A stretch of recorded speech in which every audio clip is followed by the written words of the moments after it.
Rohit কোহলিদের বিশ্বজয়, James Anderson সহ এক ঝাঁক তারকার বিদায়, ভারতে এসে নিউজিল্যান্ডের দাপট। বিশ্ব ক্রিকেটে 2024 সালটা ছিল বেশ ঘটনাবহুল। এবছর কামিন্দু মেন্ডিস, জসওয়াল এবং শামার জোসেফদের যেমন উত্থান হয়েছে, তেমনি 22 গজকে বিদায় জানিয়েছে ডেভিড ওয়ার্নার, মঈন আলী এবং রবি অশ্বিনরা। 2024 সালে ক্রিকেট বিশ্বের আলোচিত সব ঘটনা এক নজরে দেখে নেওয়া যাক। বছরের শুরুটাই হয়েছিল চমক দিয়ে। জানুয়ারিতে অস্ট্রেলিয়ার বিপক্ষে অস্ট্রেলিয়ার মাটিতে টেস্টে দুর্দান্ত এক জয় পায় ওয়েস্ট ইন্ডিজ। 27 বছর পর অস্ট্রেলিয়ায় টেস্ট জেতার নায়ক ছিল পেসার শামার জোসেফ। দ্বিতীয় ইনিংসে 68 রানে 7টি সহ ম্যাচে 8 উইকেট শিকার করেন তিনি। 2023 সালে অভিষেক হলেও ভারতের যশস্বী জয়সওয়াল আলোচনা আসেন 2024-এর শুরুতে। ইংল্যান্ডের বিপক্ষে হোম সিরিজে 5টি টেস্টে তিনি একাই 700-র বেশি রান করেন। ওই সিরিজটি ভারত জিতে নেয় 4-1 ব্যবধানে। এবছর ছেলেদের ক্রিকেটের সবচেয়ে মেগা ইভেন্ট ছিল ওয়েস্ট ইন্ডিজ ও যুক্তরাষ্ট্রে অনুষ্ঠিত টি-20 বিশ্বকাপ। পুরো জুন মাসব্যাপী হওয়া এই বিশ্বকাপে 16টি দল 4টি গ্রুপে ভাগ হয়ে অংশ নেয়।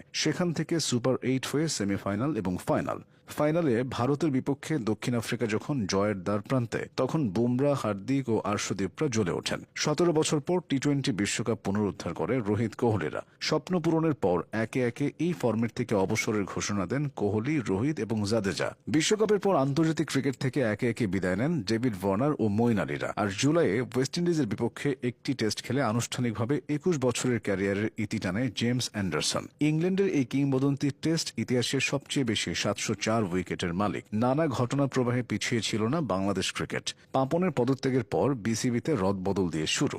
আগস্টে পাকিস্তানে গিয়ে ইতিহাস লিখে ফেলে টাইগাররা। প্রথমবারের মতো পাকিস্তানকে টেস্ট ম্যাচে পরাজিত করার পাশাপাশি টেস্ট সিরিজেও পরাজিত করে শান্ত বাহিনী। অন্যদিকে টি-20 বিশ্বকাপ জয়ের পর সময়টা খুব বেশি ভালো যায়নি ভারতের।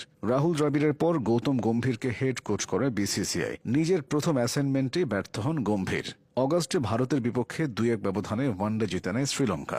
এর মাধ্যমে 27 বছর পর ভারতের বিপক্ষে দ্বিপাক্ষিক ওয়ানডে সিরিজ জয়ের স্বাদ পায় লঙ্কানরা। এদিকে 7 দশকে মোট 12 বার ভারত সফরে এসে নিউজিল্যান্ডের টেস্ট জয় ছিল স্রেফ 2টি। সেই কিউইরা এবছর অক্টোবরে ভারতের মাটিতে ভারতকে 3-0-তে হোয়াইট ওয়াশ করেছে। বেঙ্গালুরুতে প্রথম টেস্ট 8 উইকেটে জিতে 36 বছর পর ভারতের মাটিতে জয় পায় তারা। ওই টেস্টের প্রথম ইনিংসে 46 রানে গুটিয়ে ভারত ঘরের মাঠে সর্বনিম্ন রানের লজ্জার রেকর্ড করে। এরপর পুনেতে বড় জয়ে ভারতের মাটিতে প্রথমবারের মতো টেস্ট সিরিজ জয়ের স্বাদ পায় নিউজিল্যান্ড। 2012 সালের পর ঘরের মাঠে এটাই ছিল ভারতের প্রথম সিরিজ হার। ভারত যখন হারছিল তখন ইংল্যান্ডের বিপক্ষে ঘরের মাঠে আধিপত্য দেখাচ্ছিল পাকিস্তান। অক্টোবরে অনুষ্ঠিত 3 ম্যাচ টেস্ট সিরিজের প্রথমটিতে হেরেও শেষ পর্যন্ত 2-1 ব্যবধানে সিরিজ জেতে পাকিস্তান, যেখানে নায়ক ছিলেন 2 স্পিনার সাজিদ খান এবং নোমান আলী। পরবর্তী সময়েও পাকিস্তানের এই সাফল্য অব্যাহত থাকে। নভেম্বরে 3 ম্যাচের ওয়ানডে সিরিজে অস্ট্রেলিয়াকে 2-1 ব্যবধানে হারিয়ে 22 বছর পর অস্ট্রেলিয়ার মাটিতে